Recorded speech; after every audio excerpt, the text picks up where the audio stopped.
학교에서 진도 나간 사람 없어?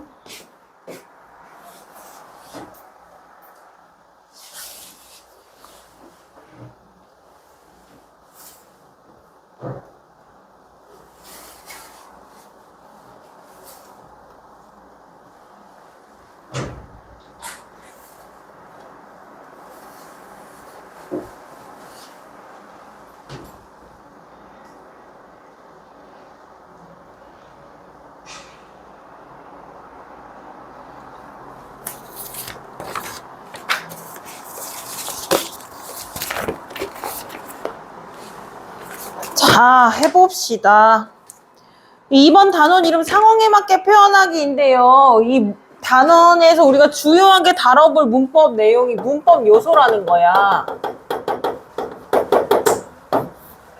우리 의문 배우고 의문이 모여서 단어가 되고 단어가 문장이 되고 문장이 글이 되고 이렇게 하거든요. 그래서 이제 그리고 중세국어랑 뭐 이렇게 크게 문법의 내용이 있는데 근데 요거 같은 경우에는 그렇게 해서 문법의 단어를 나눠봤더니 남는 찌끄레기 문법 요소들이 있는 거지. 그래서 그것들을 묶어서 우리가 문법 요소라고 하나로 뭉뚱그려서 말을 하는 건데 그래서 문법 요소는 사실 엄청 종류가 다양해요. 근데 그 중에서 우리가 많이 시험에 나오는 것들 교과서에 있는 거 위주로 묶어봤는데 첫 번째 높임 표현. 높임 표현이 뭐예요? 높이는 표현이에요. 그쵸? 그런데 우리나라는 굉장히 이게 유교 국가이기 때문에 높임 표현이 다양하게 발전이 되어 있어요. 그래서 얼마나 다양하냐면 우리나라는 높이는 말도 있지만 낮추는 말도 있습니다.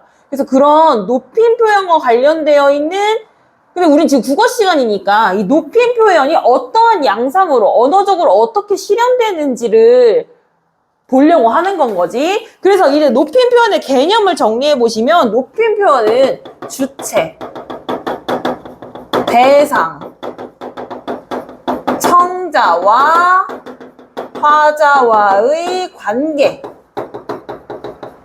자, 그런데 여러분은 어떨 때 높임 표현을 사용하시나요? 어떤 사람에게? 어른에게 높임 표현을 사용합니다. 그렇죠? 그런데 만약에 선생님은 지금 여러분들에게 높임 표현을 사용하고 있지 않습니까? 선생님이 여러분보다 나이가 많은데 왜 높임 표현을 사용하고 있을까? 재빈아. 내가 너랑 떡볶이 먹으러 갔어. 거기서도 높임 표현 사용할까? 그럼 왜 여기서 높임 표현 사용하고 떡볶이 먹으러 가서는 사용 안 할까?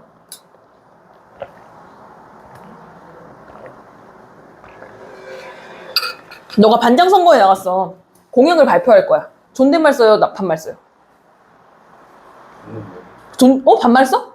존댓말 쓰지. 근데 그 애들이 다 동갑이잖아. 그 애들이랑 그 자리에 돌아와서는 존댓말에 반말해. 왜?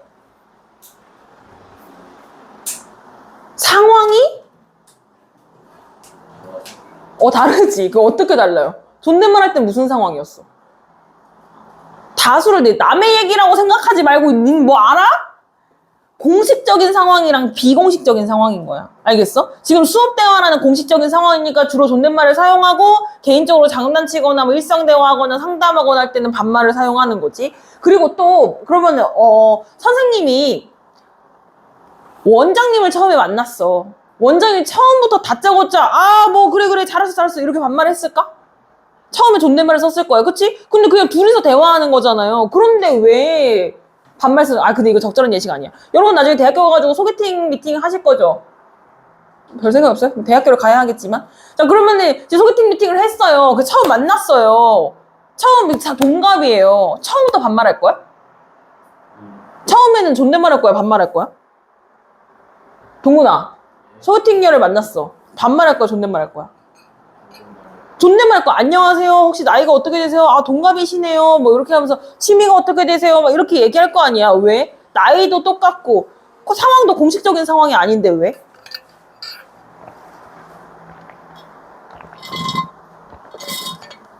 동훈아 너한테 물어보는 거야. 왜 존댓말 할 거냐고. 나이도 똑같잖아. 상황도 공식적인 상황이 아니잖아. 근데 왜 존댓말해? 그럼 언제 반말할 거야? 그 여자랑 막 결혼해가지고 죽기 전까지 존댓말 할 거야? 아니요. 그럼 언제 반말할 거야? 생각해, 생각. 괜찮아요. 뭐가 괜찮아? 그 여자가 마음에 들면? 잘 알고.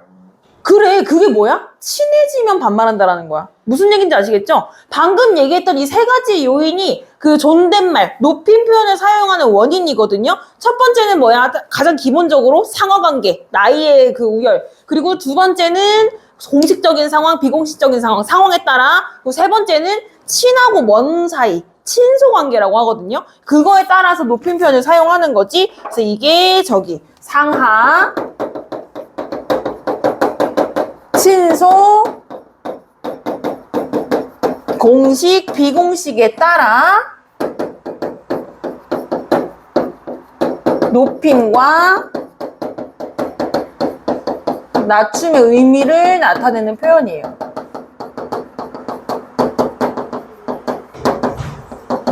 여기서 포인트는 세 가지입니다. 일단은 이 주체, 대상, 청자와 화자와의 관계에 따라서라는 거. 이걸로 인해서 높임 표현의 유형이 달라지게, 종류가 나눠지게 되는 거야. 주체를 높이는지, 대상을 높이는지, 청자를 높이는지에 따라서 높임 표현의 종류가 세 가지로 나뉘게 됩니다. 그 다음 두 번째는 뭐야? 이 상하, 친소, 공식, 비공식. 이게 바로 높임 표현을 사용하게 되는 원인에 해당하는 건 거지. 그리고 세 번째, 우리나라의 높임 표현은 높임 표현도 있지만 낮춤 표현도 따로 있다라는 거. 그래서 이 높임 표현이 드러나는 양상이 이렇게 된다라는 겁니다. 우리 높임 표현의 개념까지는 이해되셨나요?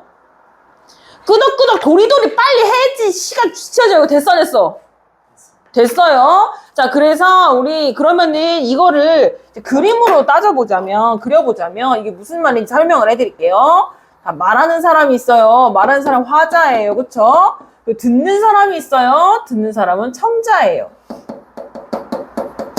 화자가 청자에게 어떠한 메시지를 전달할 거야.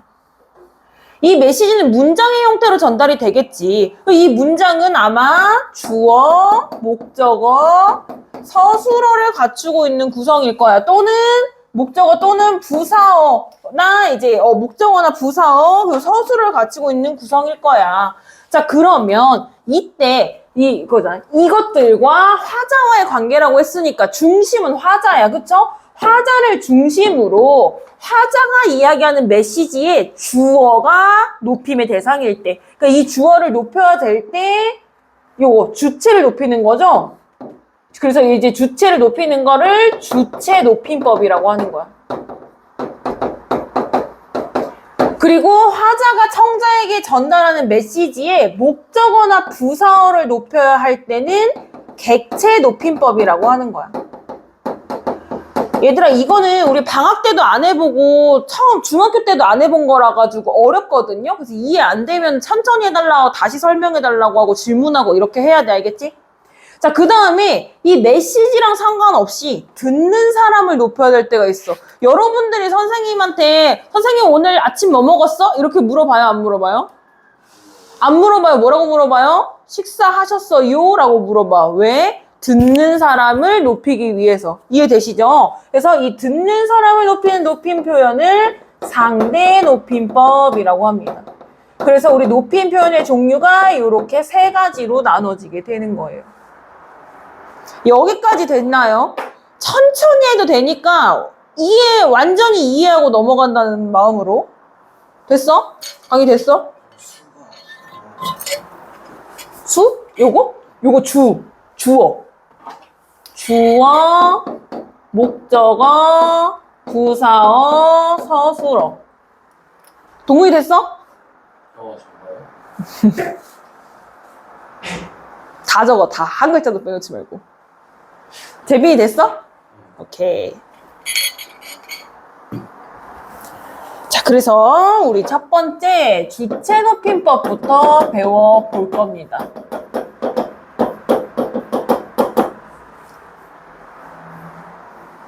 나 물 좀 뜨고 올게.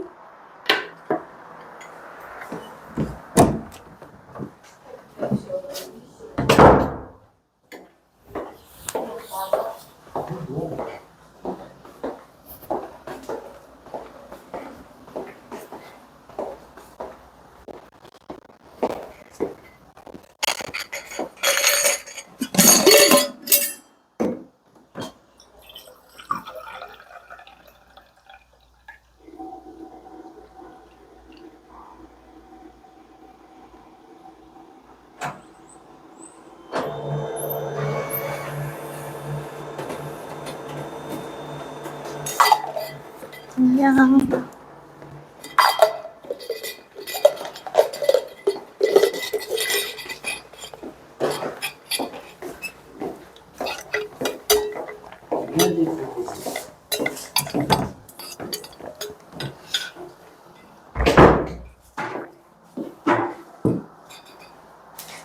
자, 우리는 지금 국어 시간이니까 주체높임법이 어떻게 언어에 드러나는지 주체높임법을 표현하는 문법 요소를 배워보는 건데요. 그래서 우리 여기에서 우리가 모르는 문법 단어들이 쏟아져 나올 거야. 그거 다 물어봐야 돼. 알겠지? 자, 일단 주체높임법은 문장의 주어를 높이는 애들입니다.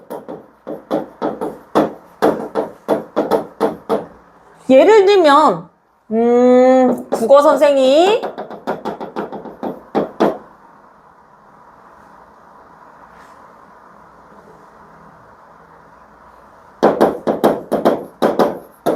떡볶이를 먹는다. 자, 요런 문장이 있습니다. 재민아, 선생님한테 선생님 너가 이 말을 할 거야. 요렇게 하면 되겠어요? 안 되겠어요? 상당히 무례합니다. 바꿔볼까요? 예의 있게. 국어 선생님 이해 안 돼. 그렇지. 떡볶이를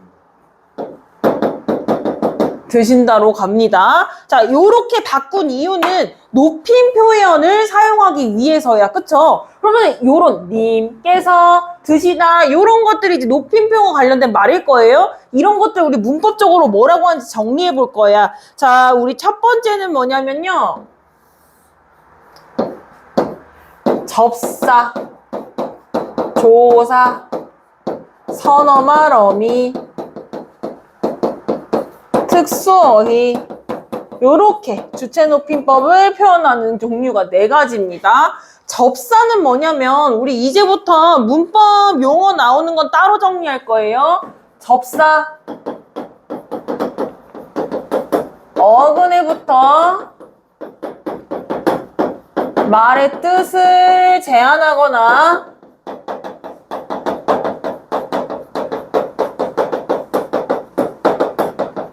품사를 바꿔주는 부분.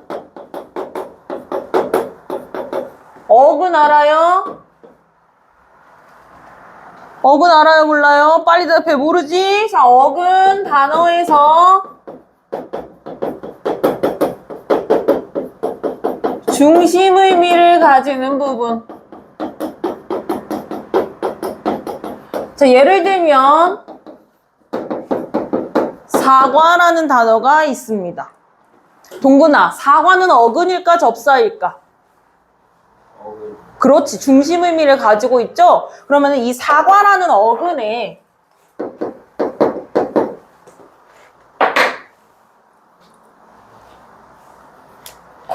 강이야, 초록색깔 사과를 우리 무슨 사과라고 하지? 풋사과라고 하지. 이 풋이라는 글자를 붙일 건데, 근데 강이야, 풋이라는 말 혼자 써요, 안 써요? 안 써요. 사과는 혼자 쓰잖아. 왜? 중심 의미가 있으니까 혼자 쓰는 거야. 근데 풋은 혼자 못 써. 반드시 뒤에 풋사과, 풋고추, 풋도 뭐 있어? 뭐 어쨌든 풋 어쩌고 하는 뒤에 어근이 붙어 있어야 덜 익은이라는 뜻을 나타내는 자기의 기능을 할 수 있단 말이야. 그래서 다시 요 상태에서 이 개념들을 보면은 좀 더 이해가 될 거야. 여러분 필기할 시간 드릴 테니까 한번 다시 여기 칠판 좀 봐봐요. 칠판 봐봐요. 자, 어근의 뜻부터 다시 보자. 어근이 뭐야? 단어에서 중심 의미를 가지는 부분이야. 어근 이해돼? 다음에 접사 뭐야? 어근에 붙어. 말의 뜻을 제한하거나, 이때 제한한다는 게 무슨 말이냐면요, 여러분. 사과가 풋사과가 되면 뜻이 많아진 것 같지 않아? 그치? 아, 빨리 대답해. 어쩐지 뜻이 많아진 것 같아, 적어진 것 같아? 많아진 것 같잖아. 그런데 봐봐라요. 사과가 이만큼이야. 그럼 풋사과는 이만큼 많을까 적을까? 사과보다. 적지 않겠어? 왜냐면 사과에는 빨간 사과랑 초록 사과 다 들어있잖아. 근데 풋사과는 초록 사과만 아니잖아. 수식하는 말이 많아질수록 범위는 줄어들게 되는 거예요. 그래서 뜻을 제한한다라고 얘기하는 거야. 이해돼? 되냐고. 돼? 뜻을 제한하거나 그 품사를 바꾸기도 하거든요. 품사를 바꾸는 거는 뭐 예를 들면 이런 거야. 지우개 이랬어요. 자, 그러면은 동근아, 여기서는 어근이 뭐게? 지우 지우. 지우, 그치? 지우다니까 이게 어근이잖아, 그치? 그러면 이제 지우는 물건 해가지고 이제 얘가 접사인 거지. 그래서 얘가 접사, 얘 접사 이렇게 되는데 지우다는 품사가 뭐게? 동사야, 동사. 근데 지우 개는 품사가 뭐게? 명사야. 개가 붙음으로써 뜻도 달라지고 저기도 품사도 달라졌지. 뭔 말인지 아시겠죠? 접사 이해됐어? 이해됐어? 됐어? 적으세요.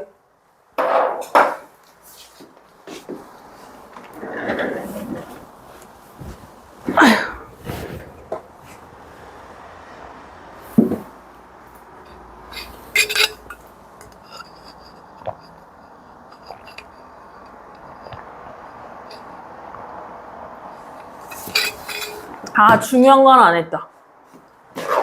근데 접사는 있잖아요, 여러분. 단어 형성에 기여하거든? 이게 무슨 말이냐면 접사가 붙으면 새로운 단어가 된다는 얘기야. 여러분, 사과 다 사전에 있을까 없을까? 있지. 풋사가 사전에 있을까 없을까? 있어요. 그래서 접사가 붙으면 새로운 단어가 만들어지는 건 거야. 지우다 사전에 있고 지우개 사전에 있는 것처럼. 아유.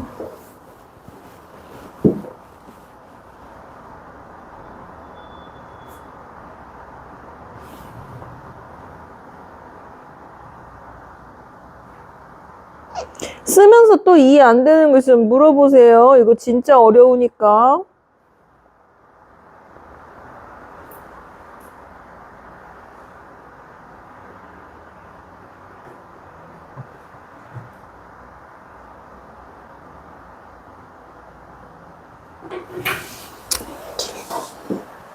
자, 그러면은 우리 여기 이 국어 선생님께서 떡볶이를 드신다에서는 어떤 높임의 접사가 사용이 됐을까? 누구 시켰더라? 강희야. 여기서 접사가 뭐게? 어근에 붙어서. 그렇지. 선생 사전에 있을까 없을까? 선생님 있을까 없을까? 그치. 그래서 이 님이라는 높임의 접사가 붙어서 뜻도 제한하고 품사는 안 바꿨지만 뭐 어쨌든 단어 형성을 하게 된 거죠. 그래서 이 선생님이라는 접사를 통해서 주체를 높였는데, 근데 여러분 이 높임 표현의 종류를 구분할 때 가장 먼저 해야 되는 게 뭐냐면 높임의 대상을 체크를 하는 거야. 여기서 강희야, 높임의 대상이 누구예요? 국어 선생이야. 그러면 무조건 여러분 시험에서도 문제 풀이할 때 무조건 높임의 대상에 동그라미를 쳐. 이 높임의 대상이 그 다음에 주체인지 대상인지 청자인지를 그 다음에 보는 거야. 그러면 이게 문장에 뭐예요? 국어 선생님 이 했으니까 주어야. 맞지? 그러니까 주체가 되는 건 거야. 그러면은 이 국어 선생을 높이기 위해 사용된 이 말들은 전부 무슨 높임법인 거야, 강희야? 주체 높임법인 거야. 어떻게 구분하는 건지 아시겠죠? 그래서 주체 높임, 접사, 님이 되는 거고, 그 다음에 조사는요. 자, 여기에 사용된 조사는요, 제비나 뭐예요? 깨서예요. 그쵸? 그래서 우리 이거 주체 높임 조사라고 하고, 조사 뭔지 알아? 제비나 조사 뭔지 알아? 적읍시다. 그럼 조사도. 자, 조사는 체연 뒤에 붙어 앞말의 문법적 관계를 나타내는 말, 문법적.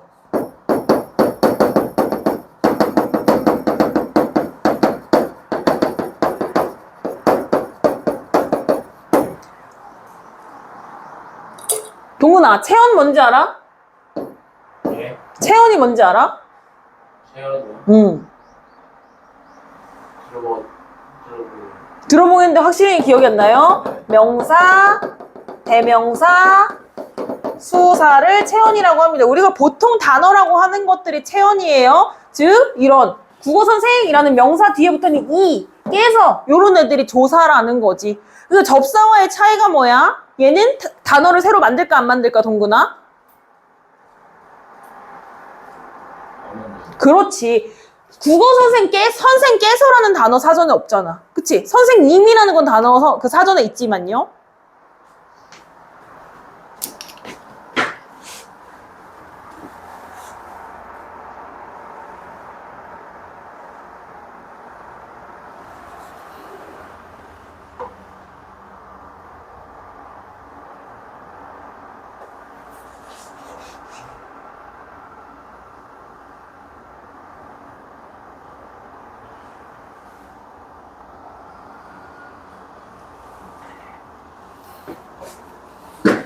자, 그 다음 선어말어미. 또 대단한 거 나왔어요. 요거는 쓸 게 좀 많아서 여기 싹 지울게요.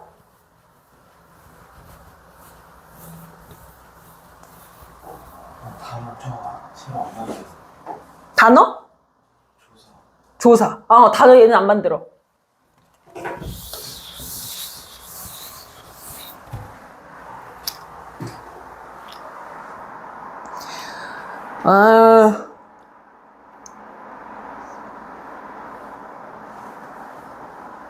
재민아, 용언이 뭔지 알아? 용언. 동사랑 형용사를 용언이라 그래.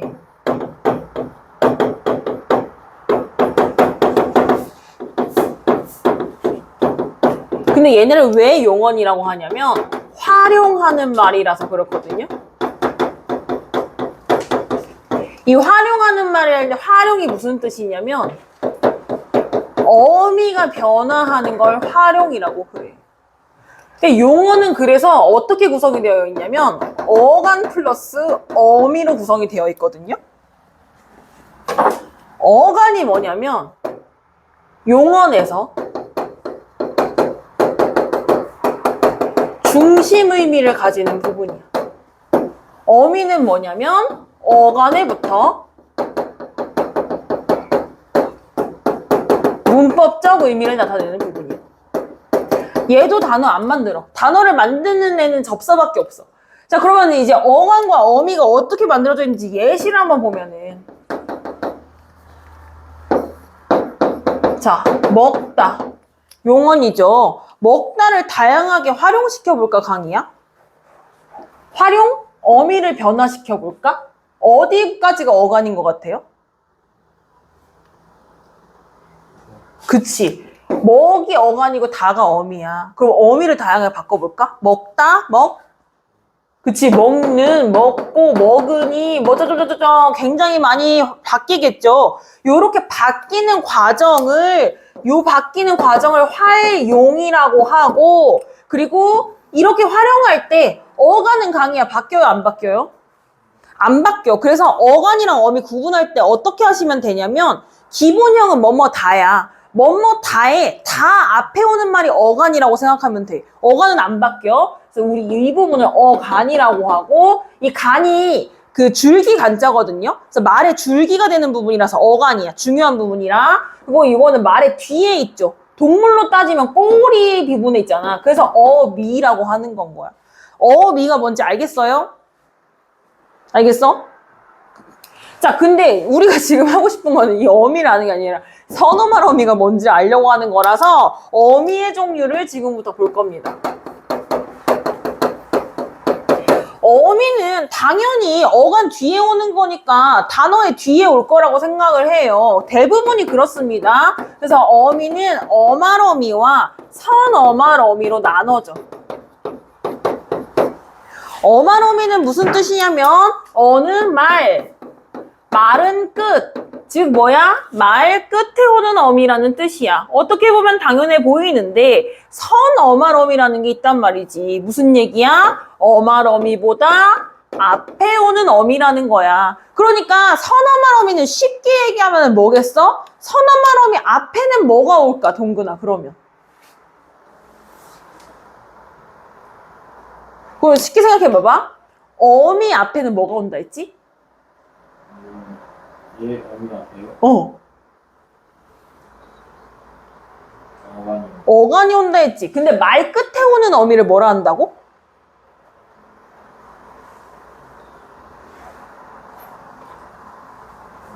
말 끝에 오는 어미를? 어마럼이라고 한다고. 그런데 말 끝에 오는 어미 말고 어마럼이 앞에 오는 어미가 있다는 거야. 여기까지 됐어? 예. 그걸 뭐라고 한다고? 5글자로? 그렇지. 그러면은 선어말어미의 위치는 여기 아닐까? 그치? 그럼 선어말어미 앞엔 뭐가 온다는 거야? 뒤에는? 무슨 어미? 이해돼? 그래서 여러분 순서가 어떻게 되는 거야? 어간, 선어말어미, 어말어미 이렇게 오게 되는 건 거야. 이해됐어? 동건이 됐어? 강의 됐어? 근데 선어말어미는 여러분 2개가 붙을 수도 있거든요. 그래서 선어말어미 앞에 선어말어미가 올 수도 있어. 그래서 어쨌든 선어말어미는 기본적으로 앞뒤에 무언가가 다른 게 와야 된다라는 거지. 여기까지 되셨죠? 자, 그러면은 그 선어말어미는 그냥 선어말어미 하나야. 어말어미가 종류가 많거든요. 어말어미의 종류가 3개야. 종결어미, 전성어미, 연결어미. 이게 순서가 3개거든요. 종결어미는 문장 끝에 오는 종결어미. 그러니까 뭐 온점이나 아니면은 그냥 뒤에 문장부호를 붙일 수 있는 거, 느낌표, 물음표 이런 것들을 붙일 수 있는 것들이 종결어미고요. 그리고 전성어미는 문장 성분을 바꿔주는 건데 이건 나중에 나오면 자세히 설명해 줄 거고요. 다음 연결어미는 다른 용언과 이어주는 역할하는 연결어미야. 그러니까 나 이번 연휴에 뭐 했니? 나 마라탕 먹고 떡볶이 먹고 탕후루 먹고 잤다 이랬어. 자, 그러면 여기에서 어미가 4개 나옵니다. 강희야, 여기 어미 뭐 있어요? 고 또 다. 5개 나와요. 하나 더 있어요. 얘들아 이거 어려워. 잘 봐. 생각해봐. 이거의 어간이 뭐야? 이거의 어간은 뭐야? 사전에 뭐라고 검색할 거야 이거? 잤다라고 검색할 거야? 그러면 어간이 어디까지야? 그러면 이건 뭐야? 자, 다. 오케이? 그러면은 자가 어간. 이건 뭘까? 무슨 어미? 잘하네. 이해됐어? 재빈이 이해됐어? 동근이 이해됐어? 자, 그러면은 고고고 다가 어말어미야. 그쵸? 그런데 이 어말어미의 종류가 다르다는 거야. 강희야. 이거는 어말어미 중에 뭘까? 문장을 끝내요, 안 끝내요? 다른 말이랑 이어주지. 뭘까? 그렇지. 얘는 어말어미 중에 연결어미. 다는 뭐야? 어말어미 중에 강희야? 종결어미 되는 거야. 전성어미 너무 어려서 나중에 해요.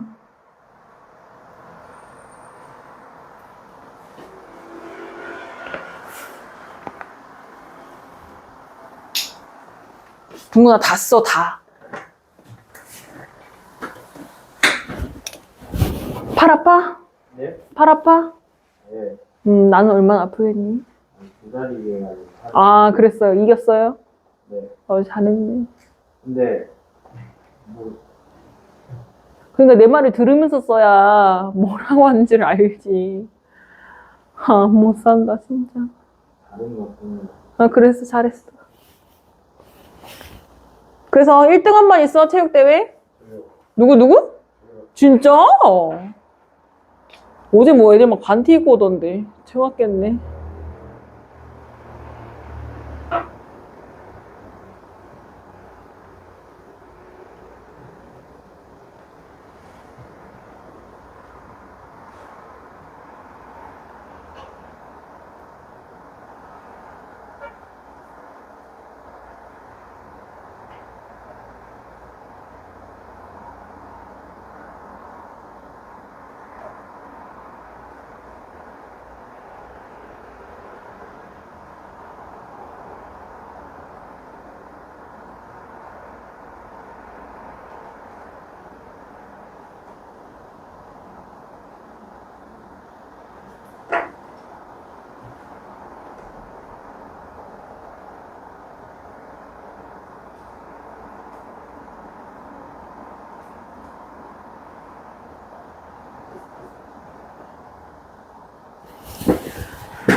자, 그렇다면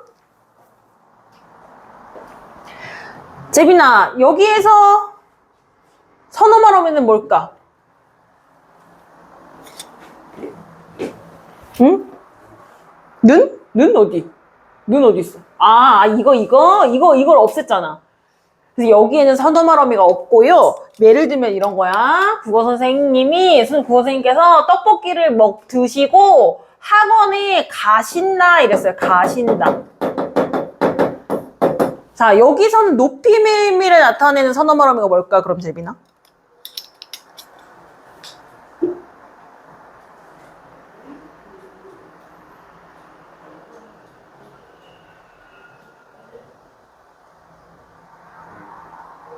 일단 어간과 어말어미를 나눠봐야겠지.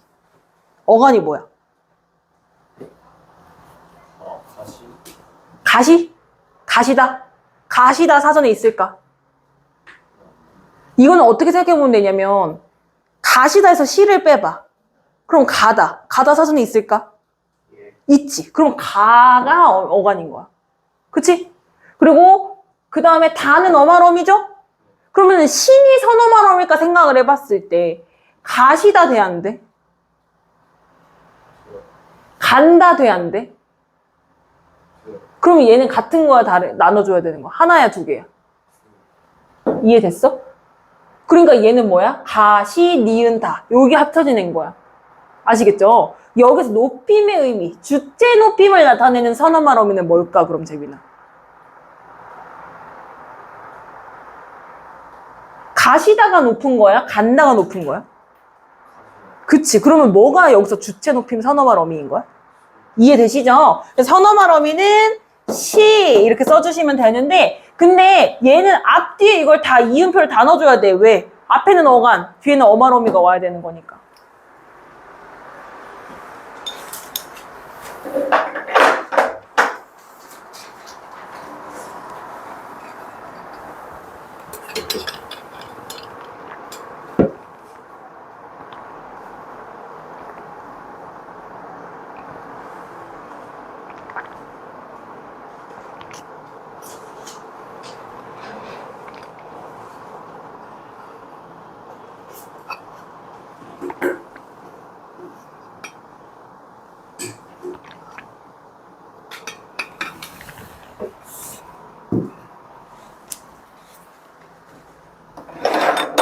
자, 그 다음 특수어휘는 뭐냐면요, 높임의 의미만을 나타내기 위해 만든 단어를 특수어휘라고 하거든요. 주체높임 특수어휘라고 하거든요. 특수어휘.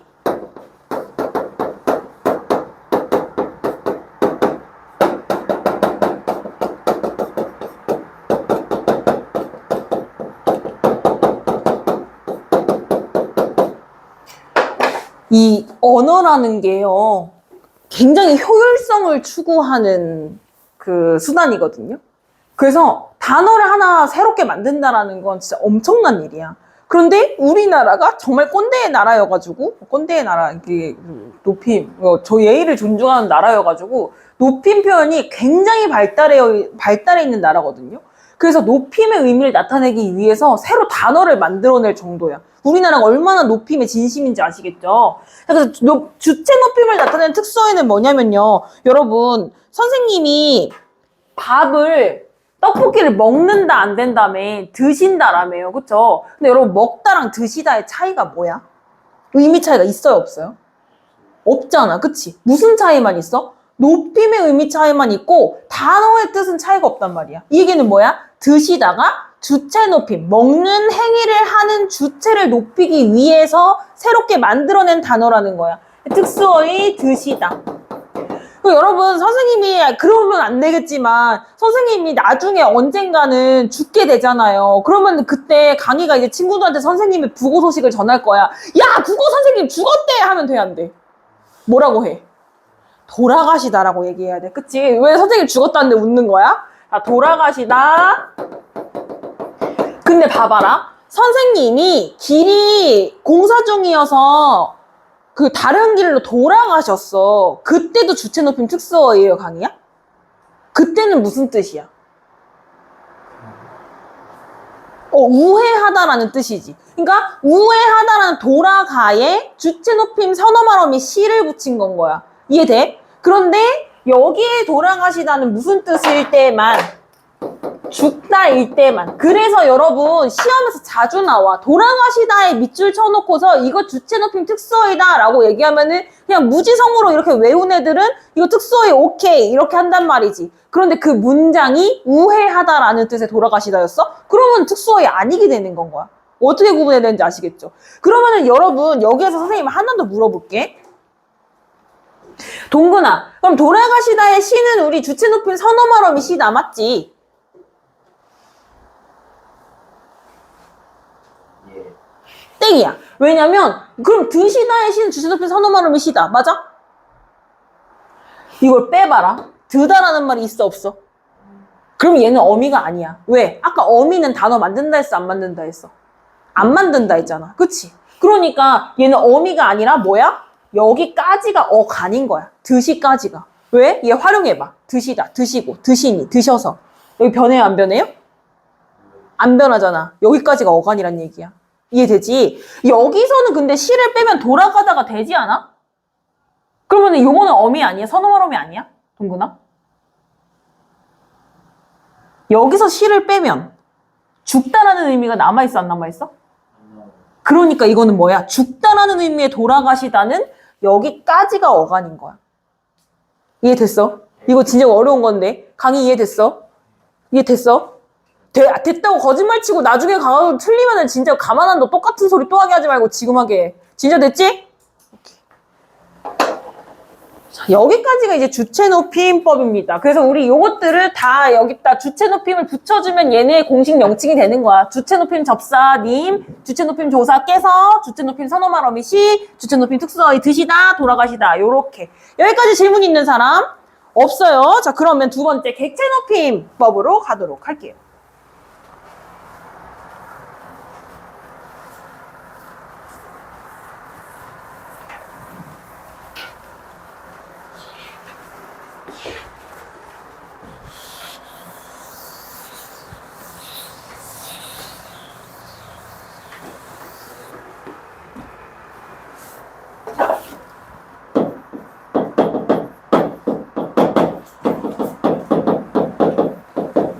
주체 높임은 주어를 높이는 거라고 했죠? 객체 높임은 문장의 목적어나 부사어를 높이는 거예요. 그럼 대상을 높이는 거지. 그럼 얘는 어떻게 할 거냐면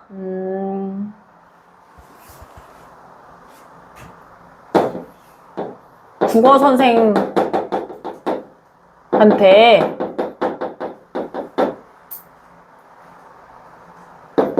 시험지를 줬다.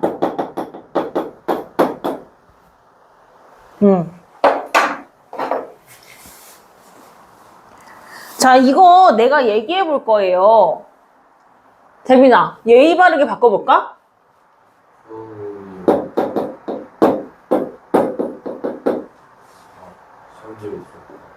뭐라고? 그렇지.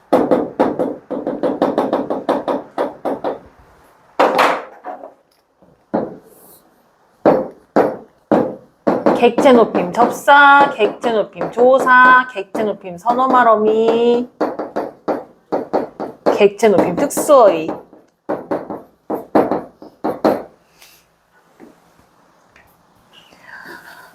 자, 객체 높임 접사 뭘까나 동근아?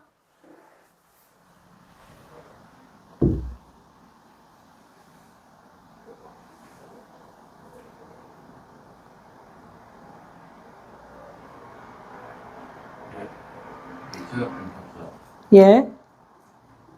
이게 붙어서 높임의 의미를 나타내주면서 단어도 새로 만들었어. 님이야. 근데 찾기 어려웠을걸? 왜? 이거 뭐라고 생각했어요? 주체 높임 접사라고 생각했어요. 맞아요? 왜요? 왜? 아까 주체 높임 접사 님이라고 썼으니까. 그런데 우리 아까 선생님 뭐라고 했지? 높임 표현을 가릴 때는 높임의 대상에다 무조건 동그라미 치고 이게 문장 성분이 뭔지를 보라고 했어요. 이거는 뭐야? 먹는 행위를 하는 주체였지. 국어 선생님이 주어였지. 맞아요? 동근이 맞아? 그런데 이거는 뭐야? 시험지를 드리는 대상이지 않아? 시험지를 드린 건 누가 줬을까, 동근아? 국어 선생님이 국어 선생님한테 시험지를 줘? 그렇지. 내가 국어 선생님한테 시험지를 준 거니까 이거는 얘가 주체고 얘는 대상이잖아. 맞아? 그러면 이때는 이 국어 선생을 높이기 위해 쓴 이 님은 주체 높임이 아니라 무슨 높임이 되는 거예요, 동근아? 객체 높임이 되는 거야. 이해돼? 그래서 높임 표현은요, 여러분, 단어가 같더라도 얘가 높임에 누구를 높이느냐에 따라서 그 높임의 대상이 주어이면 같은 거여도 주체 높임, 그 목적어나 부사어이면 객체 높임이 되는 건 거야. 헷갈리죠? 그래서 요거 함정 포인트로 많이 나오는 겁니다. 객체 높임 접사 님. 그 다음 객체 높임 조사 뭐예요, 재빈아? 깨. 그래서 여러분 깨랑 깨서는요 둘 다 높임의 의미를 나타내지. 그리고 생긴 것도 비슷하지. 그러니까 의미 차이가 없어 보입니다. 그런데 용법이 아예 달라요. 주어를 높이는 조사고 얘는 부사어를 높이는 조사입니다. 자, 그리고 객체 높임 선어 말음이 뭐예요? 강혜야?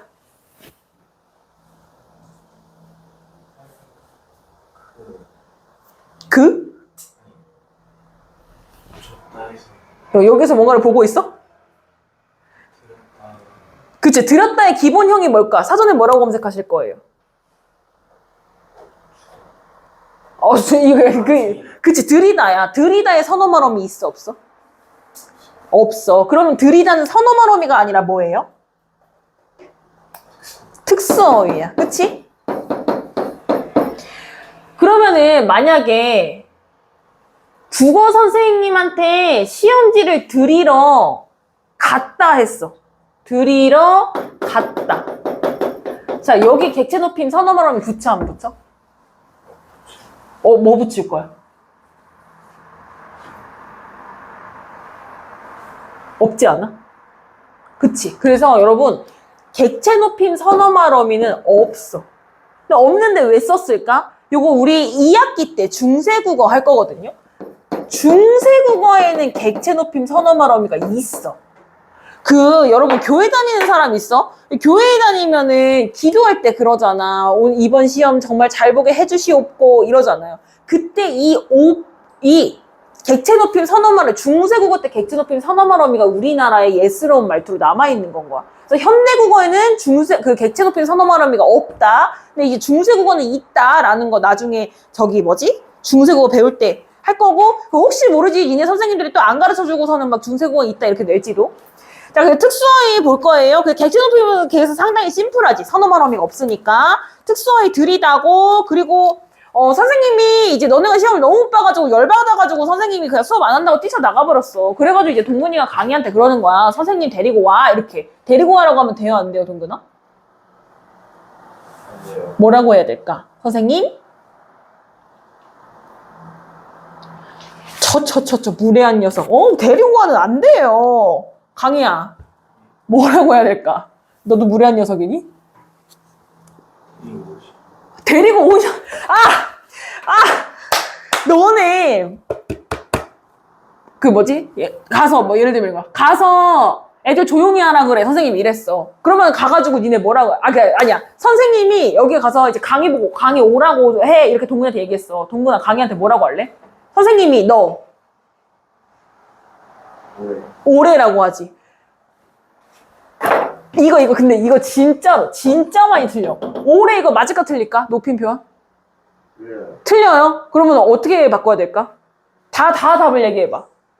오시래 좋아. 일단 해봐. 또 이거 다 끔찍한 혼종 계속 나오는 거야. 또 그냥 네 소신대로 얘기해봐.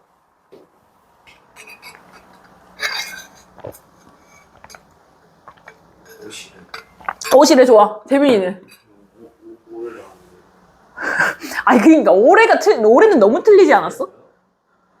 아주 무례한 녀석들. 그러면은 이거는 어때? 어? 예, 많이. 그러면 힌트를 줄게. 이 올해가 사실은 뭐야? 오라고 해 줄임말 아니야? 맞지? 그러고 다시 그럼 답을 유추해봐. 답이 없어요. 동근이 해봐. 예? 이게 오라고 해를 올해라고 하는 거잖아. 예. 이거는 이제 그러면 이제 이 두 개잖아. 두 개에다가 이제 높임표를 붙일 수 있는 거잖아요. 예. 근데 이제 오실에는 뭐야? 오시 그러니까 봐봐라. 오실에는 이건 높이고 이건 안 높인 거지. 예. 그거 틀렸다고. 아, 그 힌트를 줄게. 오는 건 누구예요? 오는 건. 뭐, 선생님이 강의 보고 오라 했어. 강의 보고 일로 오라고 전에 이랬어. 그러면 오는 건 누구야? 강의지. 한 건 누구야? 선생님이지. 그럼 이걸 높이면 돼? 이걸 높여야 되지 않아? 근데 그러면 어떻게 해야 돼? 하셨어. 오! 맞아. 오라고 하셨어지. 그걸 이렇게 줄여봐, 그러면. 동문이 어때? 그러면 여기서 해봐. 그러니까 오시래는 뭔지 알아? 강희님 보고 오시라고 국어 선생님이 얘기했다. 이렇게 얘기하는 건 거야. 이거 상당히 무례한 거야. 이거 어떻게 해야 돼? 오라고 하셔. 이렇게 해야 되지 않아? 그럼 뭐라 해야 돼? 오라셔라고 해야 되는 건 거야. 이해됐어? 이해됐어? 이해됐어? 올해도 정말 싸가지가 없지만 이 오실에는 정말 절대 안 되는 거예요. 여러분 앞으로 오라셔라고 해야 됩니다. 아셨죠? 근데 뭐 저도 잘 안 돼요. 이것도 시험 문제에 종종 나와. 그래서 뭐 하고 있었지 근데? 아닌가? 뭐 하고 있다가 저거 왜? 내가 저거 왜 했어 갑자기? 선생님이 중세국어 하다가 그랬어? 선생님이 내 혼자 얘기하다가 내 혼자 생각이 났어? 뭐 어쨌든 그렇습니다. 중세국어는 선어말 어미가 없어요. 이것도 근데 써놔. 이거 진짜 헷갈려.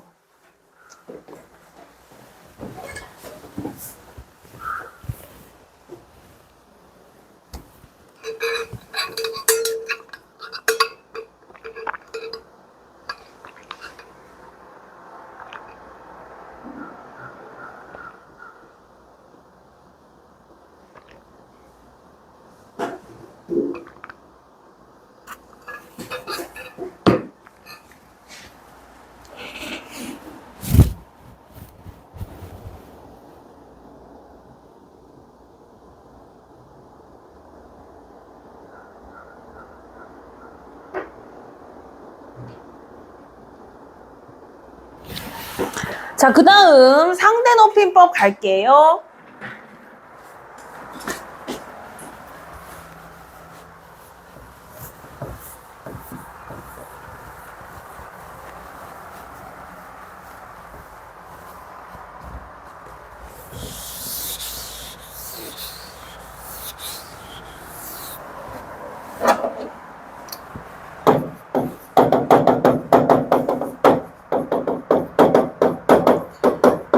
상대 높임은 듣는 사람, 즉 청자를 높이는 겁니다. 청자를 높이.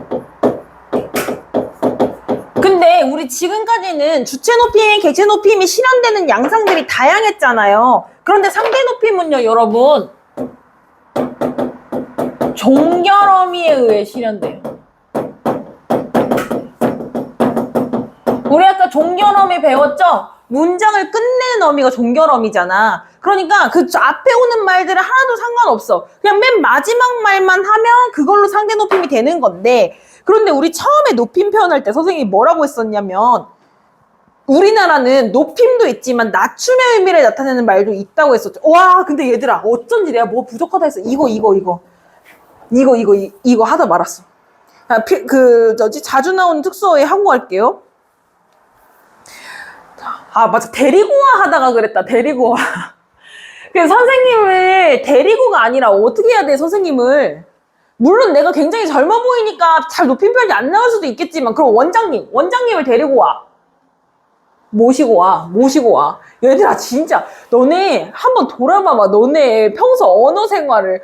내가 진짜 높임 표현을 못 쓰고 있었구나. 이래서 문법을 배워야 되는 겁니다. 이 동방예의지국에서요. 모시다.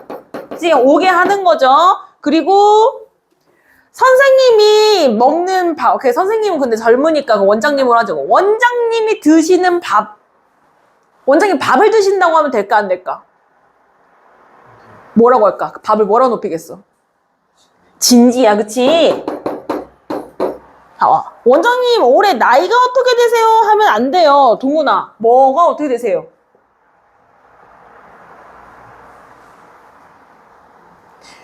나의 평소 언어 습관을 되돌아봐.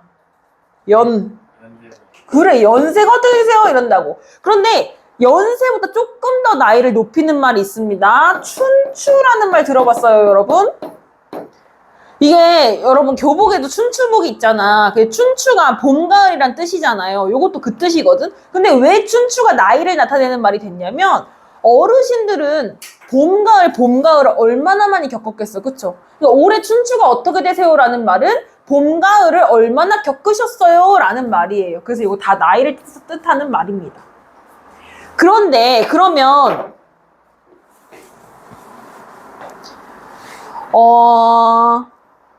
재민아, 선생님께 진지를 갖다 드려라 할 때 진지는 객체 높임이에요? 주체 높임이에요?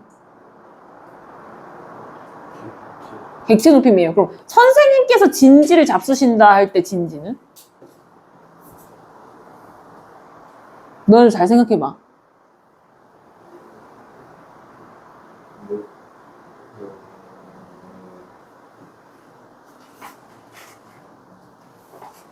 그럼 느낌대로 해봐. 그게 진지를 여기다 써서 그런데 아까 님도 똑같잖아. 선생님이 뭐라고 했어? 높임의 대상이 누군지 걔에 의해서 선생님께서 진지를 잡수신다 할 때 선생님은 문장 성분이 뭐예요? 깨서니까 주어잖아. 그러니까 그 선생님을 높이기 위해서 쓴 진지는 무슨 높임이겠어? 선생님 깨서니까? 주체 높임이 되는 건가? 이해돼?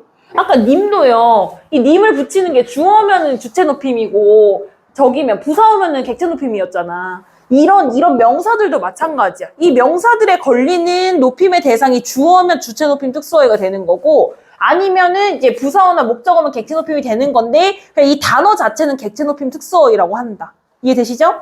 자, 그 다음 상대 높임 다시 가면은 이제 종결어미에서 실현이 되는데 근데 이 종결어미가요. 빡세. 일단은 할게.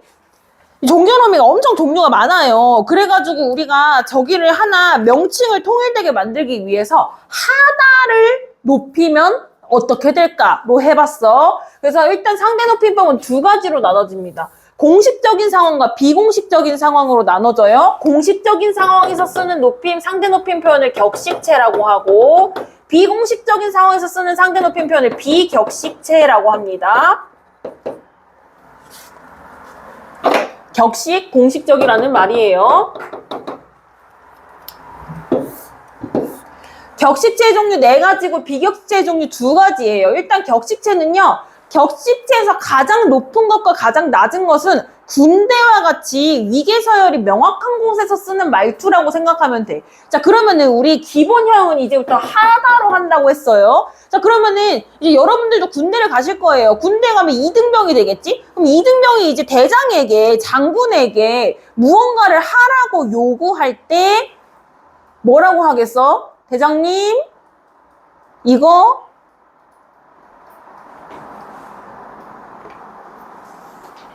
누구 시켰지? 강희야, 대장님 이거 하세요라고 하면은 큰일 나요. 군대에서 단아까 말투 쓴다고 하잖아요. 그쵸? 뭐라고 해야 될까? 하십시오라고 해야 되는 거야.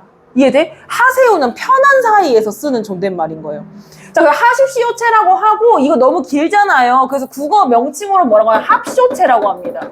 그래서 막 이런 거 이제 여러분 식당 가면 어서옵시오 막 이러잖아요. 그게 하십시오체를 쓰는 건 거야. 하십시오가 높임의 정도가 어때 보여? 아주 높이고 있는 거지. 그래서 하십시오체는 상대 높임의 서열 중에서 가장 높아요. 아주 높임입니다. 자, 그 다음요. 이번에는 조금만 높이는 거를 해볼 건데, 예를 들면은 이런 거야. 그 이제 막 이런 노부부들이 오랫동안 살아서 이제 서로를 존중하는 약간 예스러운 말투인데요. 여러분 혹시 영화 중에 그 영화 알아요? 니마 그 강을 건너지. 재빈아 아니? 니마 그 강을 건너지. 마오라는 영화 들어봤어? 들어봤어, 동근이? 문화생활 좀 해. 그래서 이거 뭐야? 그럼 무슨 책 했어, 재빈아, 그거?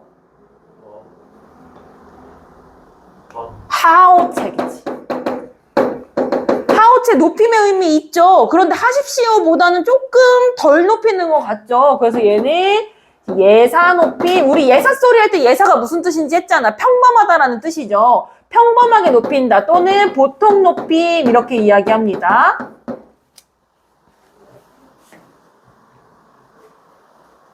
자, 이번엔 낮춤으로 갈 거예요. 근데 이제 그 뭐지? 이거 다음이니까 이제 예사 낮춤, 보통 낮춤이 나오겠지. 근데 요 예사 낮춤, 보통 낮춤은 언제 쓰냐면 여러분들 이제 나중에 대학교를 갈 거 아니야. 그러면은 이제 뭐 지금 성적으로는 대학교를 갈 수 있을지 모르겠지만 강희야, 나중에 대학교를 어떻게 가게 됐어? 이 교수님께서 학생들을 부를 때 학생들이 다 성인이잖아요. 그러니까 완전히 하대하진 않는단 말이야. 그래서 뭐라고 이야기하냐면 자네, 뭐 김군, 너 박강이지? 박군.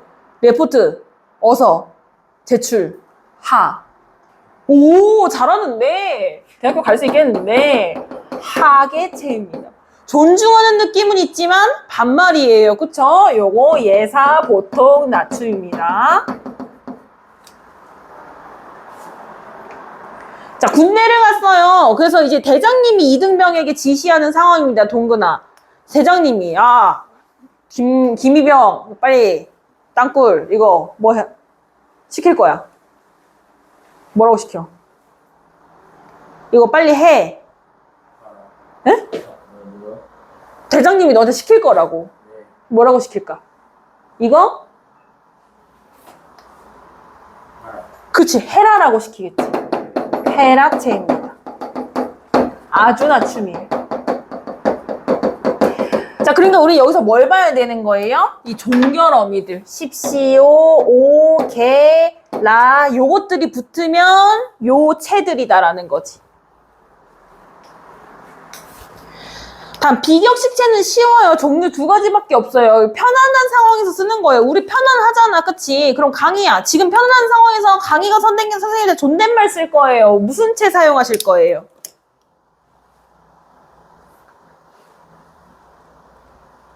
너가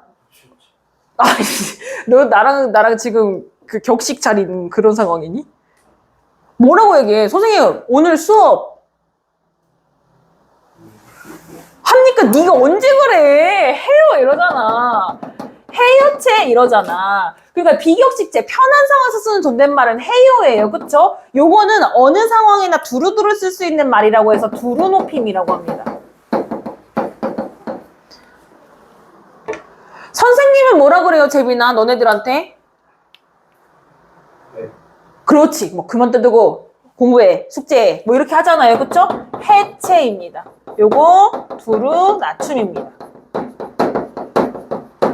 자, 요렇게 해서 우리 상대 높임법은 6가지의 층위로 나눠지는데요. 이것만 해도 종류가 많은 것 같아요. 그쵸? 그런데 여러분 이거 전부 다 뭐야? 명령형이지?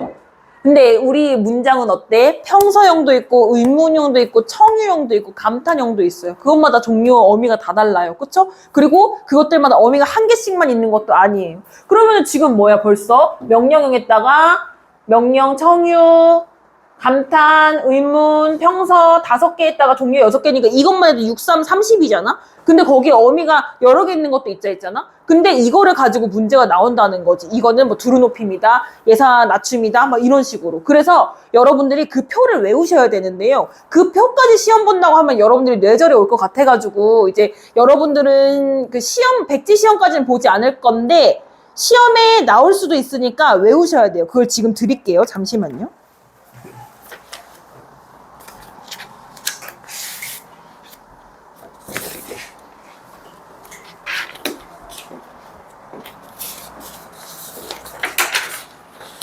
그래서 요거는 가다를 기본형으로 한 거거든요. 그래서 얘네 종결어미들을 보고 구분을 해야 되는 거야. 시험 전에 꼭 외우세요. 그 다음, 야, 여기까지가 일단은 높임 표현이고요. 그리고 높임 표현에서 하나 더 봐야 될 것이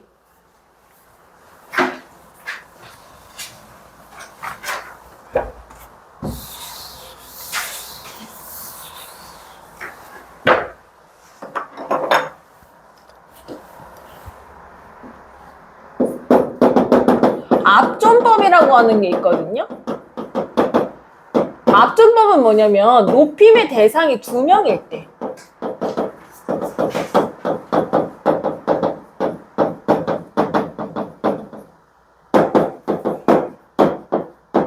더 높은 대상만 높이는 표현이거든요. 예를 들면 사장님, 김대리님께서 오셨습니다. 이랬어요. 자, 그럼 듣는 사장 기분 나쁘다 이거야. 왜 나쁠까? 재민아, 어떻게 고쳐요? 이거 왜 기분 나빠? 김대리가 자기보다 더 그렇지. 김대리가 자기보다 낮은데 내 앞에서 김대리를 높이고 있는 거야. 근데 나는 말단 사원이라서 김대리도 높여야 되는데 근데 사장 앞에서는 낮춰야 된다라는 거지. 그래서 앞존, 존대를 누른다라는 얘기야. 자, 그러면은 재빈아 어떻게 바꿔야겠어? 사장님, 김대리가 김대리, 그렇지. 김대리가 왔습니다. 이렇게 해야 되는 건 거야. 높임 표현을 이번엔 반대로 다 빼줘야 되는 건 거야.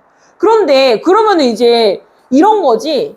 여러분들은 그럼 원장님한테 가가지고 아 원장님 국어 선생님이 왔습니다. 이렇게 얘기해야 된다는 거야. 너무 좀 말하기 저기 할 것 같지 않아? 그쵸? 그래서 앞전법은요. 일상에서는 잘 안 쓰고요. 직장이나 군대에서 주로 사용해요. 그래서 뭐 요즘 군대는 잘 모르겠긴 한데 옛날에는 군대가 이게 진짜 심해가지고 이거 안 쓰면 너 앞전 안 하냐? 뭐 이렇게 하면서 맞고 막 그랬다고 하던데 그거 뭐 옛날 야만의 시대 얘기 근데 요즘은 이제 이런 거 잘 안 가르쳐 주니까 잘 안 해. 회사에서도 회사에서는 요즘에 다 뭐 무슨 누구님 뭐 이렇게 수평적으로 얘기한다면서요? 요즘엔 안 할 듯.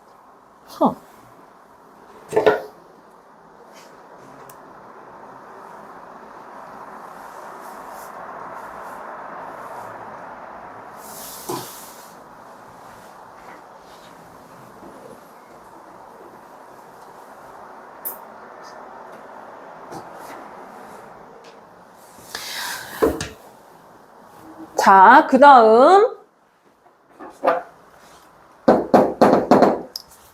높임의 종류 중에 여러분 간접 높임이라는 게 있어요. 간접 높임은 높임의 대상의 부분을 높이는 표현이거든요. 예를 들면 교장 선생님의 말씀이 있겠습니다. 이랬어요. 자, 요거 올바른 표현으로 바꿔볼까요? 동근아?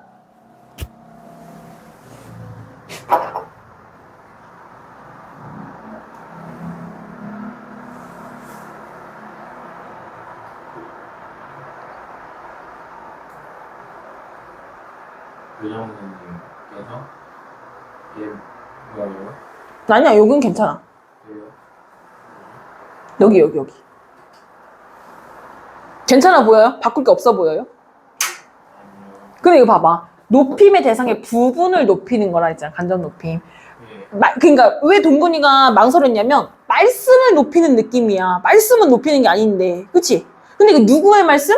교장 선생님의 말씀이니까 간접적으로 높여주는 건 거야. 그러니까 어떻게 해야 돼? 교장 선생님의 말씀이 주체 높임 써야 돼요? 객체 높임 써야 돼요? 이 붙으면 주체 높임 써야 돼. 예. 오케이? 그러면은 주체 높임 선어 말음이 뭐였지? 괜찮아, 아직 안 외웠으니까. 시였어. 그치? 그러니까 어떻게 해야 돼? 있으시겠습니다 라고 해야 돼. 됐어요? 자, 그럼 요건 어떻습니까? 교장 선생님의 말씀이 계시겠습니다. 어때요? 재민이 어때? 교장 선생님 말씀이 계시겠습니다. 이상해요. 그쵸? 그리고 똑같이 높이는 건데 이거 비문이라는 표시거든요. 이거는 안 된다고. 무슨 얘기냐면 간접 높임에서는 이 계시다가 뭐야? 특수어휘야. 맞아? 간접 높임에서는 특수어휘를 사용하지 않아요. 그러니까 이 얘기 뭐야? 주체 높임 선어말 어휘만 사용할 수 있다는 얘기야. 여기까지가 높임 표현 끝이에요.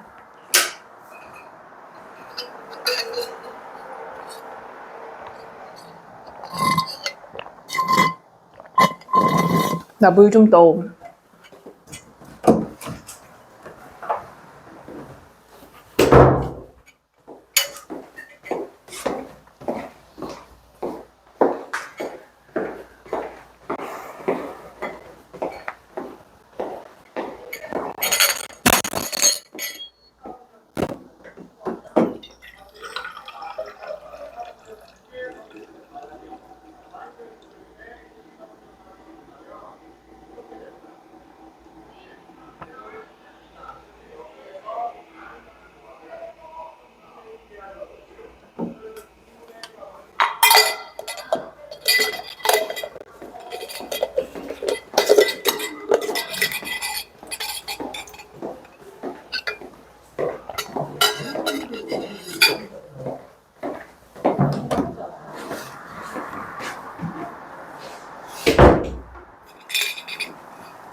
그 다음 두 번째 피동, 사동 표현이에요. 이제 사동 표현은 교과서에 없는데 선생님들이 시험에 내시더라고요. 혹시 모르니까 일단 할게요. 첫 번째 피동 표현.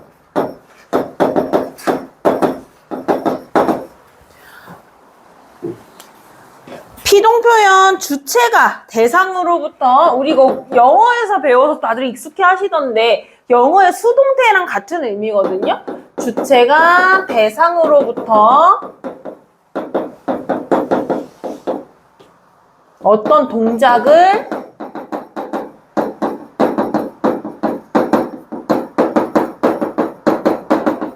당하는 표현이거든요. 요거의 반대. 그럼 당하지 않고 내가 스스로 하는 거. 피동의 반대는 뭘까나? 당이야? 피동의 반대는? 무슨 동? 이거저기다 그러잖아. 니은. 능동. 들어봤습니까? 피동의 반대는 능동이야? 근데 우리가 지금 볼 거는 이게 문법적으로 어떻게 실현되는지를 볼 거잖아요. 그래서 이 피동 표현이 실현되는 방법이 두 가지가 있어. 짧은 피동이랑 긴 피동이 있거든요. 짧은 피동은 다른 말로 파생적 피동이라고 하고 긴 피동은 다른 말로 통사적 피동이라고 그래요. 파생적 피동은 우리 의문 때 잠깐 했었는데 의문 때 이제 복합어가 파생어랑 합성어로 나눈다고 그랬었거든요. 그게 중요한 건 아니었는데 파생어는 접사가 붙으면 어근이랑 접사가 붙으면 파생어라고 그래. 그러니까 파생적 피동은 뭐야? 접사에 의해서 만드는 피동을 짧은 피동, 파생적 피동이라고 하고 그 통사가 무슨 뜻이라 했는지 기억나요? 통사는 문장이랑 똑같은 말이야. 그래서 문장 구조를 변화시킴으로써 피동의 의미를 나타내면 통사적 피동이라고 하는데 감이 아예 안 오죠. 요거는 일단은 예시를 봐야 알아. 일단 쓸게요. 그래서 짧은 피동은요, 피동 접사. 이, 히, 리, 기. 이거 외우셔야 됩니다. 피동 접사 이희리기랑 뭐뭐 되다.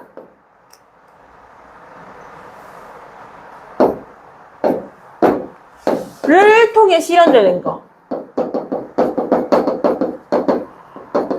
피동, 짧은 피동, 그리고 긴 피동은 뭐뭐 지다 또는 뭐뭐 게 되다. 뭐뭐 되다 아니고 뭐뭐 게 되다 하면 긴 피동이야. 를 통해 실현돼요. 이해가 전혀 안 되죠? 예시를 통해서 한번 볼게요. 경찰이 도둑을 잡았대요. 자, 요거는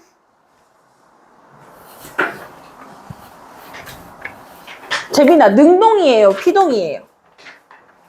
능동이지. 이거 피동문으로 바꿔볼래?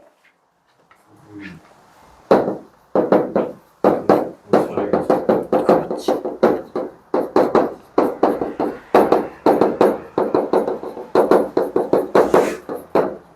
피동입니다. 자, 뭐가 바뀌었나 보면은요. 능동문의 목적어가 피동문의 주어로 바뀐 거 1번. 맞죠? 그 다음에 능동문의 주어가 피동문의 부사어로 바뀐 거 2번. 그 다음 요 서술어는 지금 어떤 차이가 있어? 잡았다는 잡 플러스 앗 플러스 다란 말이야. 근데 얘는 뭐야? 잡, 히, 다. 요래서 잡혔다가 된 건 거야. 이해되시죠? 그러니까 얘랑 얘의 차이는 뭐야? 이 히라는 피동접사가 붙어서 피동문이 될 수 있었던 건 거야. 그래서 능동문을 피동문으로 만드는 방법이요.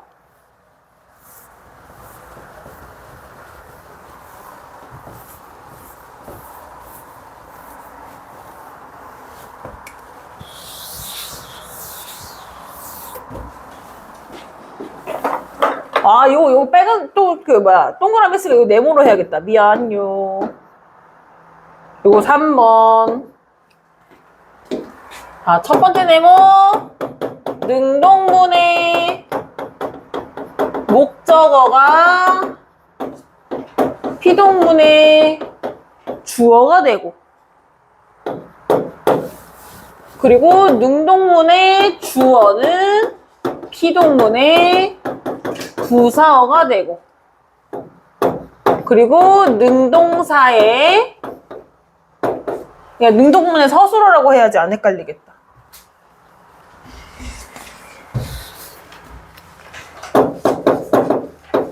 능동문의 서술어에 피동접사 이희리기를 붙이는 겁니다.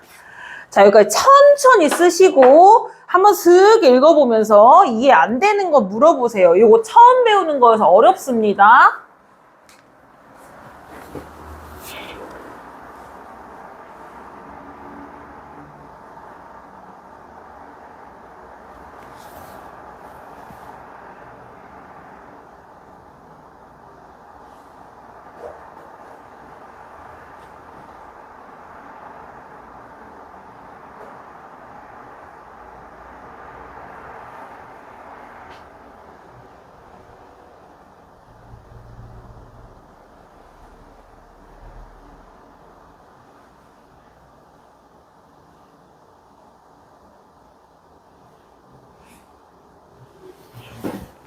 사동이라는 뜻이 어디에?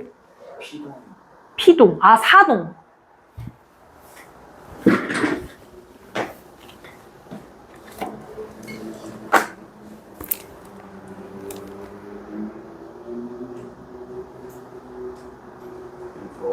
긴 피동 화살표로 뭐예요? 아 또는 어지다. 아지다, 어지다. 개 되다.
이해돼요? 동근이 이해돼? 예. 찜찜한데? 찜찜한데? 포기했어, 이해를? 예? 이해를 포기했어? 아니요. 이해돼? 예. 강의 돼? 재민이 돼? 오케이. 자, 그런데요, 여러분. 이중피동이라는 게 있어요. 이중피동이 뭐냐면, 이 언어는 아까도 얘기했잖아요. 효율적이어야지 가치가 있는 거거든요. 그런데 피동 표현을 두 개를 중복해서 쓰는 거야, 습관적으로. 그러면은 언어적으로 비효율적인 거지. 쓸데없이 두 개를 겹치게 되는 거니까. 그래서 이거 피동 표현을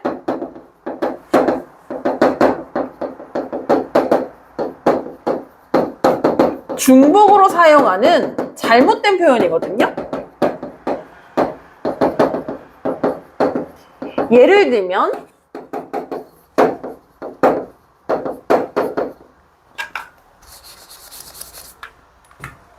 잊혀지다 라는 말이 있을 때 잊혀지다를 분석해보면 뭐야? 어지다 이거잖아요. 그러니까 지금 여기 피동표를 나타내는 말이 두 개라고 봐봐.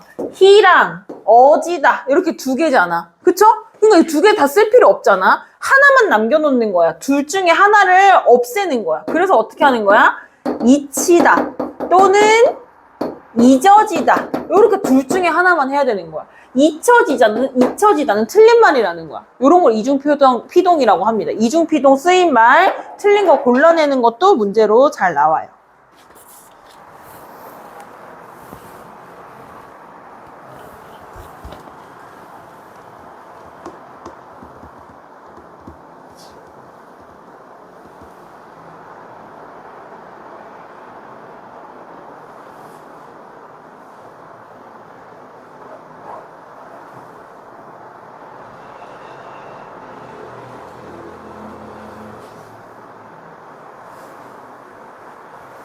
자, 그 다음 두 번째 사동 표현.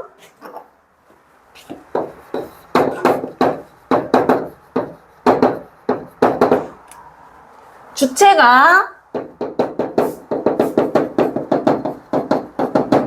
대상에게 어떤 동작을 시키는 표현입니다.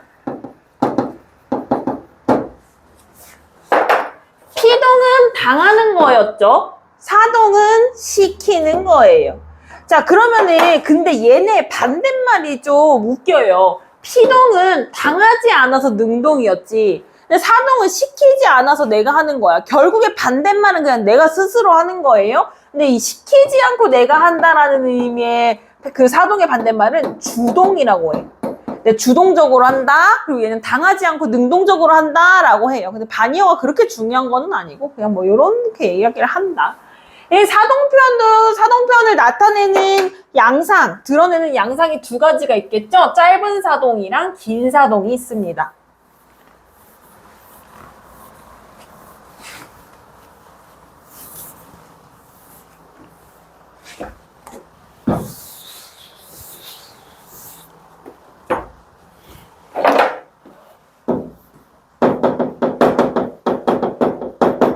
짧은 사동 역시 파생적 사동이라고 할 거고, 긴 사동, 통사적 사동이라고 합니다.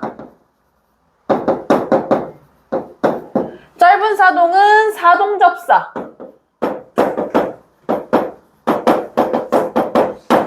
이, 히, 미, 기, 우, 구, 추. 에 의해 실현돼요. 7개 다 외우셔야 됩니다. 이희리기 우구축. 예, 이희리기 우구축. 우구축. 키우다. 돋구다. 낮추다. 요런 말들 있죠? 전부 다 사동접사 붙은 말들입니다.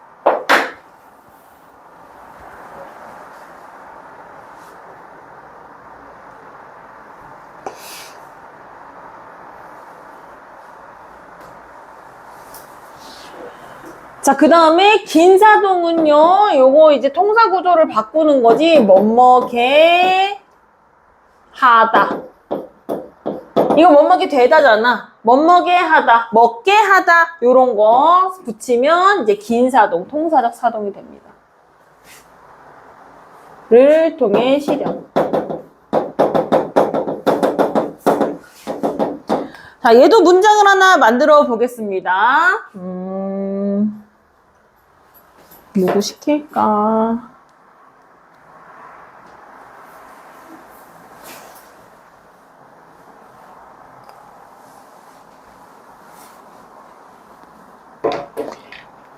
강희야, 지금 뭐 먹고 싶니? 그게 신중하게 고민할 일이야? 니 먹고 싶어도 내가 사줄 순 없어. 아무거나 얘기해봐. 떡볶이를 먹었다.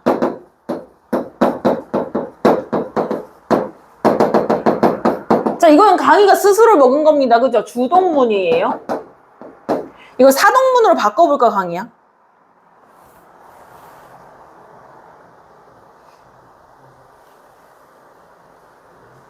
네가 먹고 싶어서 먹은 게 아니라 어떻게 해야 돼? 누가? 사동이 뭐라 했어?